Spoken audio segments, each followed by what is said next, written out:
Good day sa tanan. Nasa tayo laing nahuman nga sliding gate opener project. PowerTech ni ang brand nga gitaod nato diri. Gamay ra man ning gate sa client mo nang entry model lang sa PowerTech lang gigamit. Ato ning gipintalan kay para dili mataya ning mga angle bar nga atong welding diri sila hang gate. Ang atong gigamit ang rack diri is nylon rack ni siya. Ang nakanindot lang ani niya kay dili siya mataya bisan og ma-expose pa siya sa uwan og init.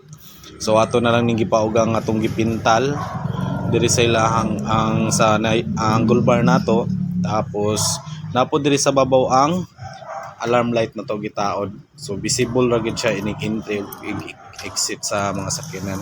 Yang atong motor medyo nakalubong ni siya gamay kay masangit naman ang atong nylon rack sa pedestrian gate inig abri niya. So munang atong gilubong gamay para matarong natog install gyud ang ato ang motor.